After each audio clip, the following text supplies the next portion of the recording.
ঈদ তো চলে আসলো, ঈদের ব্যানার বানাইতে দিব না? আপনি কিন্তু চাইলে এরকম ভাবে ব্যানার বানাতে পারেন। দেখেন, এখানে গানও দিতে পারবেন, ইয়া মানে এরকম ভাবে অসম্ভব সুন্দরভাবে বানাতে পারবেন। যেরকম আছে যেরকম ভাবে, আবার দেখেন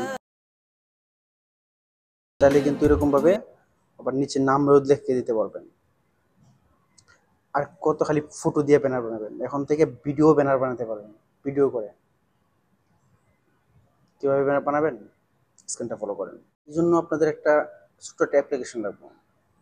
এই জন্য প্রথম আপনারা প্লে স্টোরে চলে যাবেন। প্লে স্টোরে যাওয়ার পরে এই জায়গায় লিখবেন ক্যাপকাট। ক্যাপকাটটা লেখার পরে আপনারা এখানে পেয়ে যাবেন। পাইলে আপনারা এই জায়গা থেকে, আমি অলরেডি ইনস্টল করে রাখছি, আপনি এখান থেকে ইনস্টল করে নেবেন।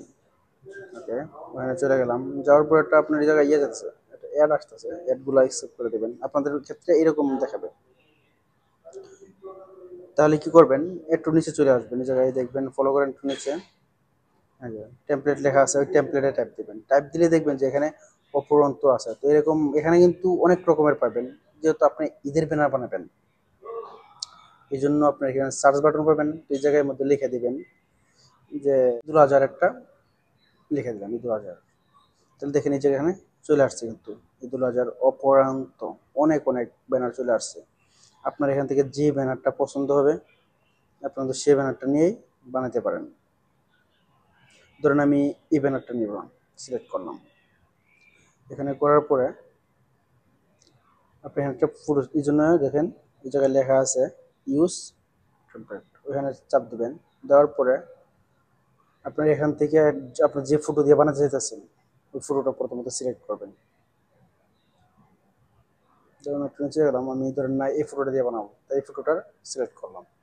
দিয়ে তারপর নেক্সটে চাপ দিবেন। দেখেন নেক্সটে চাপ দেওয়ার পরে এরকম, কারণ ফটোটা যদি এদিক সেদিক থাকে তাহলে আপনারা কি করবেন, ফটোটা দিয়া একটু নিচে করে সুন্দর করে বসায় দেবেন। হ্যাঁ, দেখেন ফটোটা কিন্তু সেভাবে বসে গেছে। তো এখানে তো আপনি চাইলে কিন্তু নামও লিখতে পারেন। এই যে এখানে নাম লেখা আছে, আপনার নামের লিখতে গেলে আপনাদের কি করতে হবে, এখানে যে টেক্সট লেখা আছে টেক্সটে চাপ দিবেন। জায়গায় টেক্সটে দিয়ে এই জায়গার মধ্যে এই নামটা কাটিয়া আপনি আপনার নামটা লিখে দিতে পারেন। যেমন আমি লিখে দিলাম, ধরুন আমার নামটা লিখে দিলাম BILL, আমার নামটা লিখে দিলাম এই জায়গায়। লিখে দিয়ে এভাবে আপনি যে কিন্তু যে যে সাইড ইচ্ছা এই সাইডে নিতে পারেন, বা বড় ছোট করতে পারেন। আপনারা চাইলে এভাবে বড় ছোট করতে পারেন। তো আমি এতটুকুই করলাম।